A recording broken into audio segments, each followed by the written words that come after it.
Queridos, a graça e a paz do nosso Senhor Jesus Cristo, amém? Sentado como vocês estão, abram suas Bíblias comigo nessa noite, em João, capítulo de número 3, enquanto os irmãos abrem as Bíblias de vocês, pedir que aqui no telão, projete a NVT, por gentileza. Quero aqui prestar minha alegria aos irmãos, estar presente mais uma vez. No início da semana, o pastor Lindamar havia me ligado para a gente conversar, e eu havia dito a ele que nós estaremos já presentes aqui no culto de Santa Ceia. E aí, na oportunidade que ele ficou sabendo que nós já estaremos presentes, ele me fez o convite. Fiquei muito honrado de estar ministrando nessa noite aqui, mais uma vez, junto à igreja Proclamai. Queridos, hoje o tema da mensagem, frente à ceia do Senhor, é sobre amar como Jesus nos ama. E eu quero trazer aqui a primeira representação da cruz de Cristo, lá no Antigo Testamento, e os irmãos vão entender comigo nessa noite. Quero que você abra sua Bíblia comigo em João, capítulo de número 3, e vou ler todo o texto com os irmãos. Nós vamos voltar fazendo depois a explicação de cada texto. Amém, irmãos? Diz assim a palavra do Senhor: havia um fariseu chamado Nicodemos, líder religioso entre os judeus. Certa noite veio falar com Jesus e disse: Rabi, todos nós sabemos que Deus enviou o Senhor para nos ensinar. Seus sinais são prova de que Deus está com o Senhor. Jesus respondeu: eu lhe digo a verdade, quem não nascer de novo não verá o reino de Deus. Como pode um homem velho nascer de novo? Perguntou Nicodemos. Acaso ele pode voltar ao ventre da mãe e nascer uma segunda vez? Jesus respondeu: eu lhe digo a verdade, ninguém pode entrar no reino de Deus sem nascer da água e do Espírito.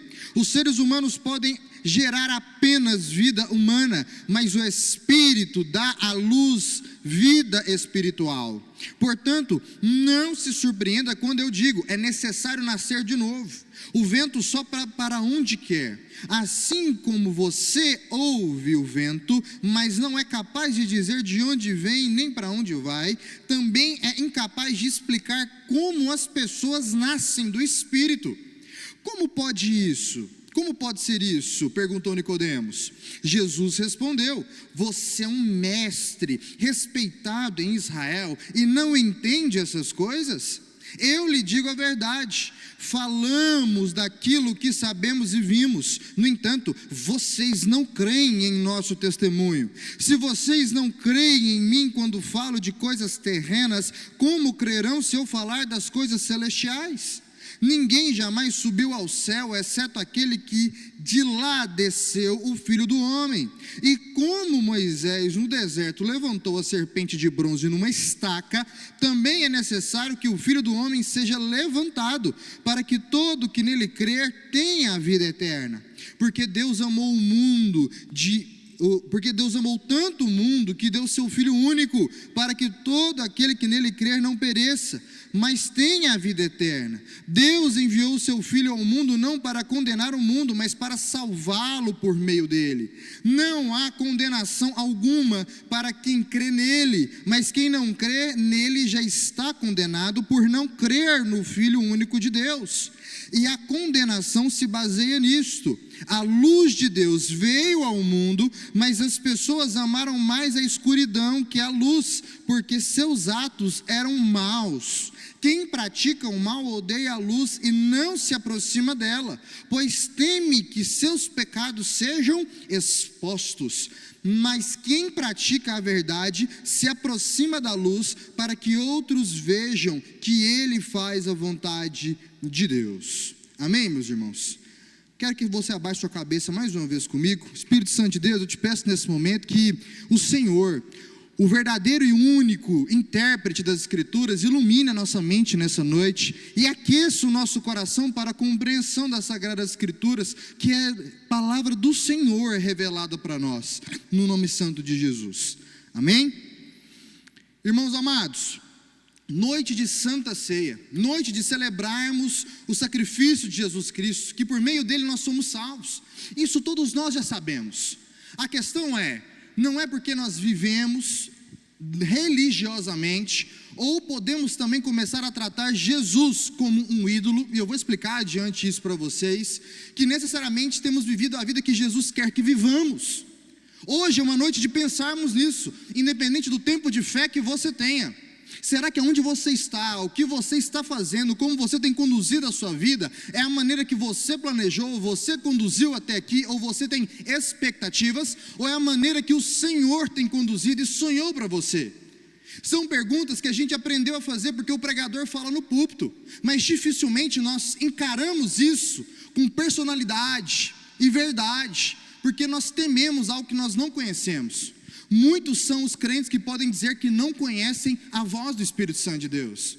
Queria que você pensasse nisso. Hoje você tem certeza absoluta, você tem a compreensão de que se Deus falasse com você agora, você saberia que é Deus? Ou você julgaria se é a sua consciência falando, se é aquilo que você aprendeu falando? Exatamente a proposta do Senhor Jesus aqui para nós nessa noite. Nicodemos veio até Jesus e disse: nós estamos crendo que o Senhor é enviado de Deus. A gente tem reunido e falado o seguinte: se ele não fosse enviado de Deus, as coisas que ele tem feito não seriam capazes de serem feitas. Agora Jesus está levantando um outro problema para Nicodemos. Não é ver para crer, mas olhar com o olhar que o Espírito Santo, só Ele pode dar para cada um de nós enxergar. E é sobre isso que eu quero falar com vocês nessa noite. Amém, irmãos? Estão comigo?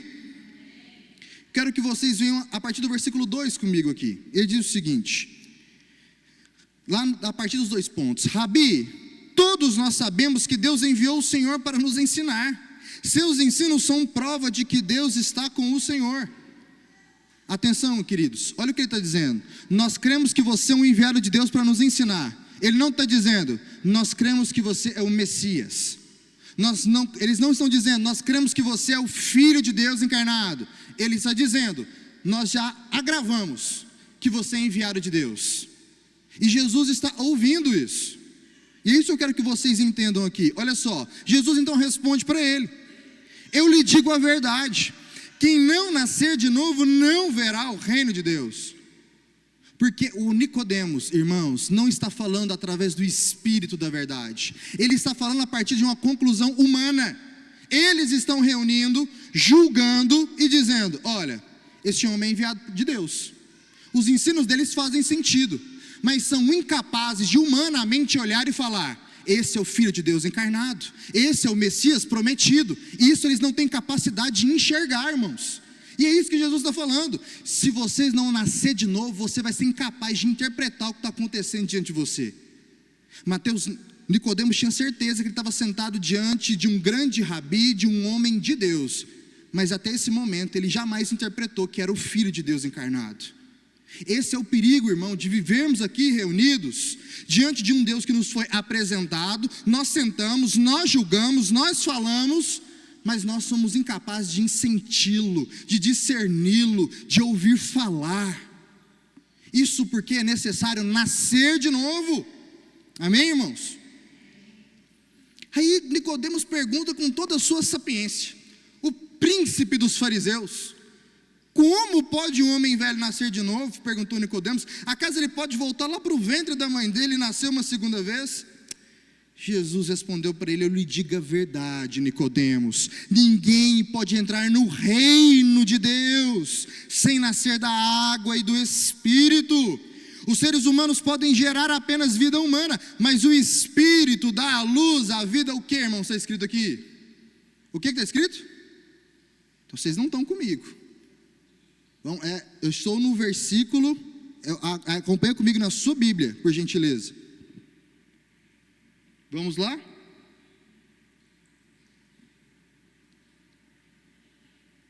Vou ler de novo o versículo 5. Jesus respondeu: eu lhe digo a verdade, ninguém pode entrar no reino de Deus sem nascer da água e do Espírito. Versículo 6. Os seres humanos podem gerar apenas vida humana, mas o Espírito dá à luz vida o quê? Espiritual, irmãos. O Espírito Santo dá à luz a uma vida espiritual. Jesus não está falando, irmãos, de uma vida espiritual que o Espírito Santo dá para nós, para a gente começar a enxergar anjo e demônio. Não. Se o Espírito Santo não abrir o nosso entendimento, Cristo estará diante de nós como esteve diante de Nicodemos, e nós não saberemos falar que esse é o Cristo encarnado. É isso que ele está dizendo. O Espírito Santo não vem para a gente chegar e começar a abrir os olhos espirituais e muitas vezes interpretado como: agora eu sei quem está endemoniado ou não. Isso também acontece. Agora eu sei quem está precisando de libertação ou não. Isso também acontece. Mas a principal obra do Espírito Santo de Deus é revelar Cristo para nós.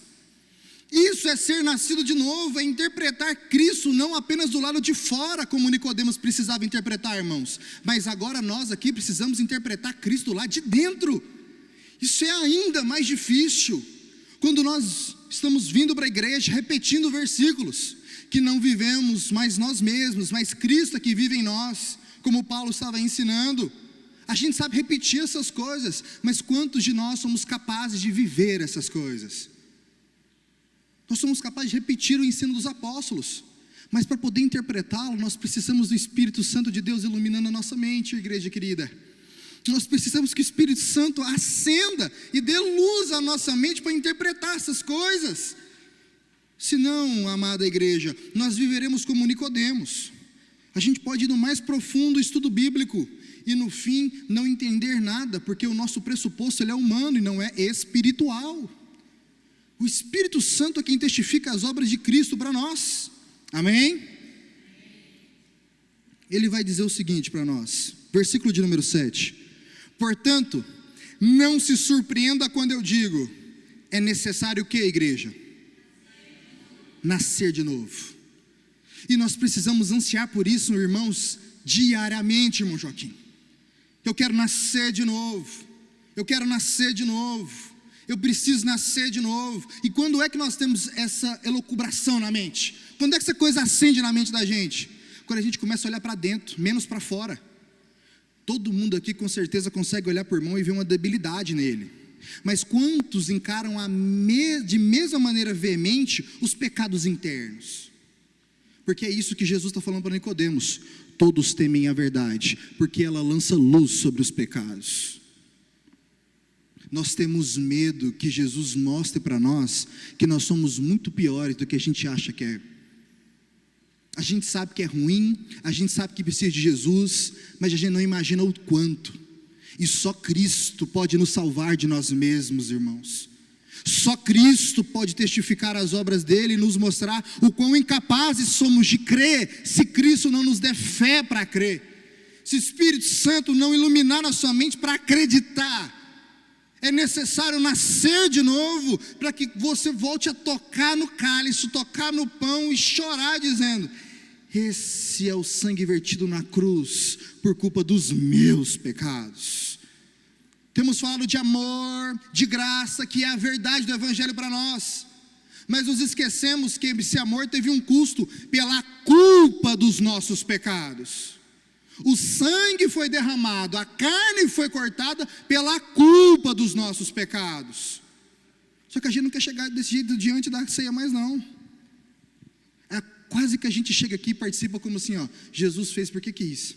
E ele fez porque quis mesmo, mas fez por te amar de tal maneira que verteu o sangue e cortou a carne para te amar demais. E isso nós não temos dimensão. E é por isso que eu vim falar nessa noite com vocês sobre amar Jesus como Jesus nos ama, porque nós temos interpretado o amor de maneira equivocada muitas vezes, igreja.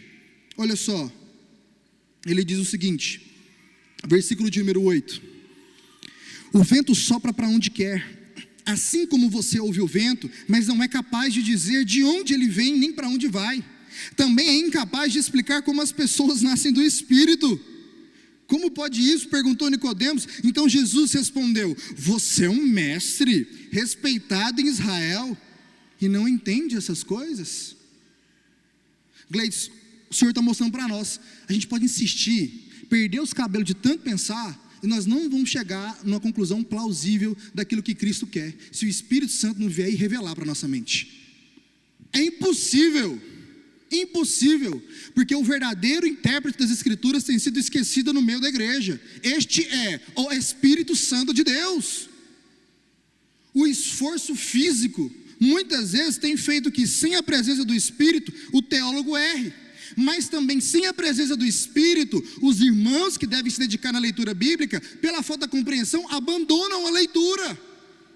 Não, nós não devemos abandonar a leitura. Também não devemos deixar de lado o esforço para compreender as Escrituras a partir da crítica textual. Mas ambos os lados é preciso partir de um pressuposto, Gustavo, que o Espírito Santo é quem dá a palavra final sobre a interpretação.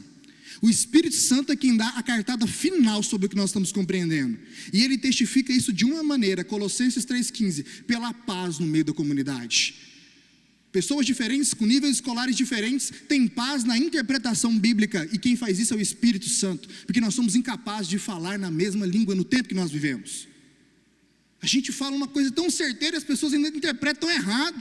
Você tem que gritar no telefone, não é isso que eu estou dizendo. Agora imagina, eu estou aqui diante de 60 pessoas, quem que garante que todos estão entendendo, se não é o Espírito Santo de Deus? Agora esse mesmo Espírito vai com você para casa para você ler e compreender as Escrituras. Esse mesmo Espírito continua caminhando com você para revelar o Cristo diante dos seus olhos, diante do seu coração, diante da sua mente. Sem o Espírito é impossível conhecer o Cristo que veio, morreu, subiu aos céus e voltará para buscar a sua igreja. Amém? Versículo de número 11, acompanha comigo.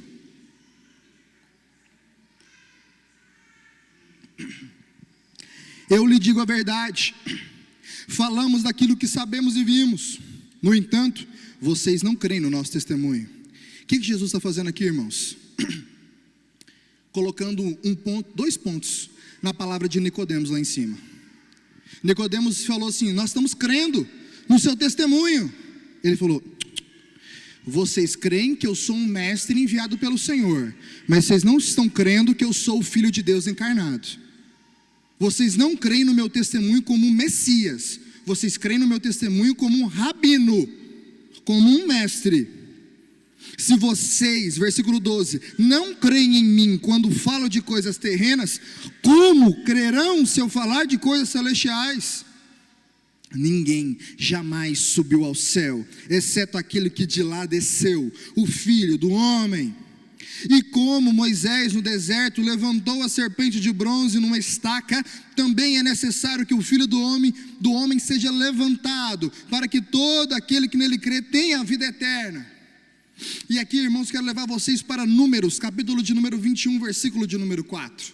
Aqui está o que Jesus está se referindo quando ele fala sobre Moisés. A primeira representação da cruz de Cristo está lá em Números, lá com o povo no deserto.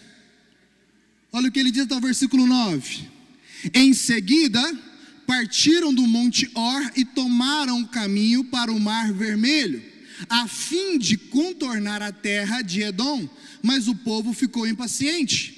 Eu quero que a igreja leia o versículo ímpar. 1, 2, 3, aqui no telão, vamos lá?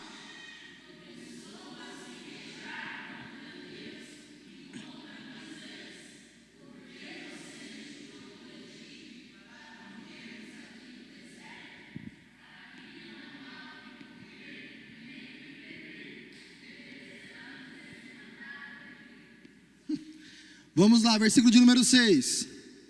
Então o Senhor enviou serpentes venenosas. Quem mandou a serpente, irmãos? O Senhor. Que morderam o povo e muitos morreram. Versículo de número 7, a igreja lê. 1, 2, 3.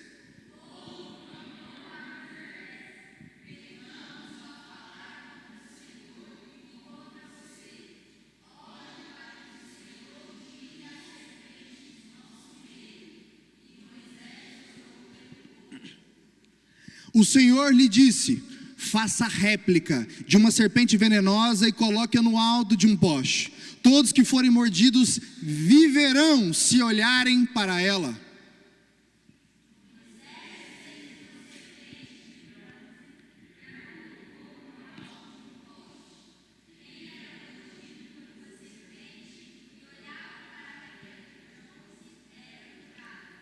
Olha só que interessante, teve uma conversa minha com o pastor Lindomar uma vez, que ele falou assim: pastor, mas não entendo. Eu falei assim: eu também não, eu preciso estudar. O que quer dizer? Por que Deus colocou lá o símbolo de uma serpente, para esse povo olhar? Esse povo começou a idolatrar isso depois, virou um símbolo para esse povo, precisou ser destruído esse símbolo. O que isso significava? Ora, primeira coisa, olha que ousadia desse povo. É libertado de 400 anos de escravidão. assistiu às pragas assolarem o Egito e não passaram por isso. Seus filhos foram poupados. Saíram do Egito, atravessaram, o mar se abriu ao meio, a seco passaram. E na hora que falou assim, agora nós vamos morrer, o exército está vindo atrás, o Senhor fecha e ninguém é capturado. Esse povo começou a passar frio à noite, Deus mandou cortina de fogo. Esse povo começou a passar muito calor no deserto. De dia, Deus mandou uma nuvem para poder deixar o clima um pouco mais ameno. Esse povo começou a sentir fome, porque como é que eu vou cultivar grão no meio do deserto? E Deus começou a mandar maná durante o dia. Esse mesmo povo se sentiu no direito de falar assim, está ruim demais esse negócio que eu estou mandando, não estou aguentando mais não. Estou com saudade, sabe de quê? Em outra tradução vai dizer, cebola. Lá eu era escravo, mas pelo menos eu tinha cebola. Agora eu sou livre, eu tenho que comer esse negócio aqui que Deus manda. E aí Moisés não faz nada. Isso chega diante do Senhor. E o Senhor manda a eles consequência do pecado.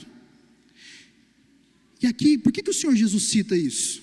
Porque a consequência do pecado para eles foi morte. Essa sempre foi a consequência do pecado. O homem não era condenado a morrer, mas foi por causa do pecado. E pelo pecado morreriam enquanto estavam sendo picados pela cobra, se não tivesse cura. E começou a clamar ao único que poderia ter a resposta, que é o Senhor. E o Senhor então atende e diz assim, sobe uma haste, coloca a serpente, e aí quando eles olharem para aquela haste, eles serão curados. Porque aquela haste, irmão Joaquim, era a primeira cruz representada sobre o Messias que viria. Porque todo aquele que foi infectado pela serpente do Éden e morreu por causa do pecado, vive quando olha para a cruz de Cristo. Quando vê o Filho do Homem lá no seu lugar, agora esse pecado que trazia morte, agora é ressignificado, limpado o veneno do pecado, e agora vivemos para sempre. Vamos viver para sempre com Jesus. A serpente no Éden, assim como a serpente ali junto ao povo hebreu, tirou a nossa vida. Mas a mesma serpente que foi representada no deserto, que trouxe a vida para o povo, é hoje Cristo na cruz, que tirou o pecado do mundo, para todo aquele que nele crê não pereça, mas viva eternamente. Nós estamos diante da luz, irmãos, e só quem tem o Espírito entende essas palavras. Aqueles que não glorificam não entendem aquilo que está dizendo, e por isso a mensagem é importante para essa noite. Você precisa nascer de novo. Você precisa nascer de novo para entender essas palavras. Versículo 16, no versículo 16, lá no capítulo 3, porque Deus amou tanto o mundo, que deu o seu único Filho, para que todo aquele que nele crê não pereça, mas tenha a vida eterna. Deus enviou o seu Filho ao mundo, não para condenar o mundo, mas para salvá-lo por meio dele. Irmão Valdete, o senhor já conseguiu conceber essa ideia? De que se você precisasse oferecer a sua primogênita no lugar de outra pessoa, e que essa pessoa fosse o senhor mesmo do outro lado, o jeito que o senhor vive hoje, o senhor acha que teria valido a pena ter oferecido a sua filha como sacrifício para salvar a sua própria vida? Eu estendo a ilustração desse para vocês. A vida que Cristo, que Deus ofereceu, que foi a vida do seu único filho, que não tinha pecado, quando você olha para a sua vida aqui hoje, valeu a pena Jesus ter entregado a vida pelos seus pecados? Pela vida que nós vivemos hoje? Por isso é que Deus fala dentro da igreja, irmãos, através dos nossos irmãos. Porque foi isso que o Gleidson falou aqui antes. Isso é misericórdia de Deus. Que tipo de amor é esse, irmãos? Bom, versículo 18 diz para nós, não há condenação alguma para quem crê nele.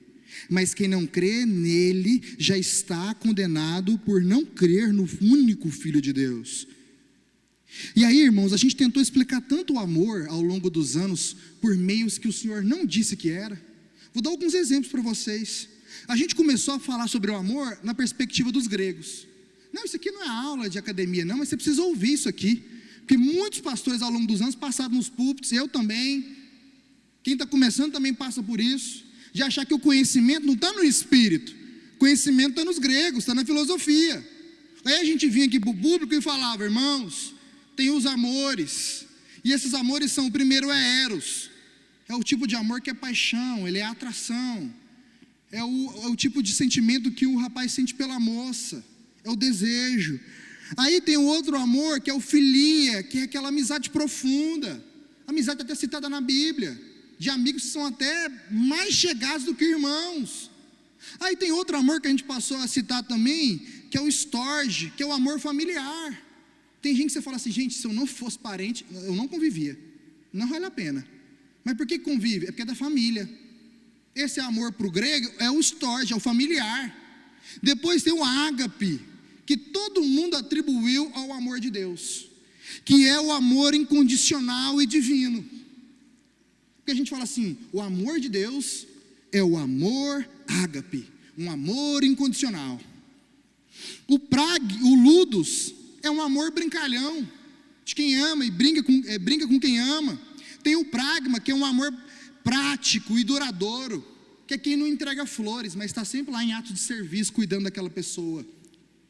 Tem a mania, que é um amor obsessivo, gente que faz loucuras pelo outro, até mata o outro para não ter ninguém. E tem o filautia, o amor próprio, quem se ama demais. Aí a gente pegou os amores gregos e tentou encaixar Deus aqui, no ágape. Mas o interessante é que a Bíblia fala que Deus não sentiu o amor, igreja querida. A Bíblia fala que Deus é amor. E esse tipo de amor, a gente vai viver tentando explicar pela filosofia humana, pela nossa convivência, desde que o Espírito Santo não entra e fala assim, eu vou te mostrar o que é amor de verdade. Esse amor não se sente, ele vive. Esse amor não se descreve, ele experimenta. Esse amor, ele não tem prazo de validade, ele é pela eternidade. Esse amor tem nome, esse amor é Deus. E esse Deus é que amou esse mundo de tal maneira, de maneira que nós não conseguimos escrever, mas que o Espírito Santo ministra no nosso coração, de que nós seríamos incapazes de entregar qualquer filho nosso por essa geração, mas um Deus que mesmo prevendo todos os nossos pecados, entregou o único filho. Que amor é esse? Esse amor é Deus. Esse amor não é o amor de Deus, esse amor, ele é Deus, e isso nós não conseguimos explicar. Isso não cabe nas escrituras, não cabe na Bíblia. Nós vamos passar a eternidade desfrutando disso com Jesus, irmãos, para descobrir. Se a gente não testificar e gastar tempo nessas coisas, se maravilhando com elas, isso aqui vai se tornar só um sacramento, um rito importante da igreja. Isso aqui é um pacto que Deus fez com a gente, que quando a gente levanta, não representa culpa, mas é a memória de quem morreu e ressuscitou. Vai voltar, vai voltar, vai voltar. Amém? A única coisa que irá permanecer após essa vida, ou seja, a única coisa que não está presa ao tempo, é o amor. Porque esse amor, que é Deus, ele nunca perece. 1 Coríntios capítulo 13, versículo 8 diz o seguinte: mas as profecias desaparecerão, as línguas cessarão, o conhecimento passará, mas o amor de Deus permanecerá. Se nós não vivermos esse amor que é testificado pelo Espírito para nós, irmãos, toda vinda no culto ela é exaustiva, toda segunda-feira ela é insuportável, todo momento de reatar uma relação você não quer, porque o seu antigo eu está lá vivo e gritando contra a carne. Mas aqueles que conhecem Deus verdadeiramente, que é amor, amam viver a vida testificando de Cristo até que Ele venha nos buscar. Ama viver a vida e olhar para a segunda-feira como oportunidade, ser Cristo para a esposa, ser Cristo para os filhos, ser Cristo no trabalho, ser Cristo na igreja para aqueles que precisam. Amada igreja querida, podemos viver a eternidade antes da eternidade. Podemos viver a eternidade antes de chegar à eternidade, se vivermos o amor de Deus, porque é a única coisa que vai continuar. O apóstolo Paulo disse, tudo vai passar, mas o amor permanecerá, irmãos. 1 Coríntios capítulo 13, versículo 13, assim permanecem agora estes três: a fé, a esperança e o amor. O maior deles, porém, é o amor. E aqui é a nossa indignação diária, de tentar explicar o amor de Deus a partir das nossas paixões, a nossa convivência. Nós somos incapazes. Hoje o pedido através do sermão é que o Espírito Santo de Deus ministre em nossos corações o que é o verdadeiro amor. Esse amor que lança fora todo medo, e temos vivido com medo. Esse amor que lança fora todas as ansiedades, nós vivemos ansiosos. Porque esse amor tem nome, é Deus. E que a gente não consegue explicar, somente experimentar. Que a gente tem experimentado pouco. Porque ele depende muito mais das nossas relações diárias com Jesus do que um pequeno momento no culto. Você se prepara para vir prestar culto para Deus. Você não vem com os restos, com os cacos para oferecer o que tem para Deus. O que nós lemos aqui na hora de ofertar? A viúva deu tudo que tinha. Quando você vem ofertar seu culto a Deus, você dá tudo que você tem. Há momentos que nós estamos quebrados, e o Senhor vem, e há pessoas que vêm e oram por nós, para poder abrir os nossos olhos, para aquecer o nosso coração, para nos ajudar na caminhada. Mas não é sobre isso que eu estou falando aqui, os irmãos estão entendendo. Estou falando de a gente tratar os nossos momentos de culto como só mais um culto. É só mais um momento. Esse tipo de comportamento reflete como nós estamos vivendo muito mais como Nicodemos, do que como Cristo espera de nós. Nicodemos calculou, Letícia, um amor que pode ser vivido, pode ser medido. E o amor de Deus, que é Deus, não pode ser medido, ele só pode ser vivido. E ele é tão grande, nós vamos precisar passar a eternidade com Jesus para poder experimentar todo esse amor. A gratidão, irmãos, é consequência do contentamento, do estar contente com o quê? Com Cristo em nossas vidas. Do mesmo jeito que a estaca que foi levantada com a serpente de bronze, que nós lemos aqui em Números, onde as pessoas passaram a olhar e a serem curadas, começaram depois a não ver como um símbolo de cura, mas como um Deus, tornaram aquilo um símbolo de idolatria. O que Moisés teve que fazer? Destruir o meio de cura no meio do povo, porque passaram a usar como um símbolo de idolatria. E o ponto aqui que Jesus traz é que, se nós nos esforçarmos humanamente para compreender o Deus que nos salvou e que nos ama de tal maneira, nós vamos chegar em conclusões tão rasas que Deus vai ter que destruir até aquilo que a gente acredita sobre Ele. Não dá para sobrar nada. Nós estamos relutantes, irmãos. Estamos relutantes e transformando Jesus também em um ídolo. Peraí, mas não tem que idolatrar Jesus? Você tem que idolatrar Jesus, porque você sabe quem Ele é. Mas a gente está fazendo com Jesus a mesma coisa que a gente fez com a serpente lá no deserto. A gente transformou Jesus num chaveirinho, num colar de cruz, uma reza de manhã para que Ele cuide do nosso dia, que Ele abençoe o nosso negócio. Jesus é sempre um amuleto da sorte. Ele não é mais quem vive na gente, quem transforma a gente de dentro para fora, quem lança luz sobre os nossos pecados, não coloca de joelho para poder ser nova criatura, nova criação de Deus. Não, Jesus se transformou para nós num chaveirinho, num amuleto de sorte. Eu estava vendo um rapaz que ele tatuou Jesus, o leão, a cruz e a Maria nas costas para ir para o carnaval, que é a proteção. Só que nós religiosamente também podemos fazer isso, transformar Jesus num amuleto de sorte, e não a pessoa que nos amou de tal maneira, que vive em nós e que quer se relacionar conosco. Só Jesus para nos fazer crer que esse é o símbolo da nova aliança.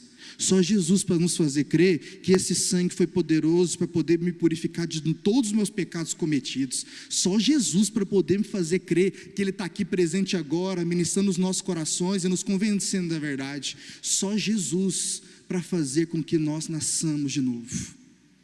É só Jesus para salvar a gente da gente mesmo, meus irmãos. Só Jesus. Versículo de número 19. E a condenação se baseia nisto. A luz de Deus veio ao mundo, mas as pessoas amaram mais a escuridão que a luz, porque seus atos eram maus. Quem pratica o mal odeia a luz e não se aproxima dela, pois teme que seus pecados sejam expostos. O texto não está dizendo para nós sobre pecados serem expostos para todas as pessoas. Nós não queremos que os nossos pecados sejam expostos diante dos nossos olhos. O que o salmista falou no capítulo de número 51? Coloca o capítulo 51 de Salmos para nós. Estou caminhando para o final, igreja. E eu quero que você preste atenção nisso aqui. Olha o que ele diz.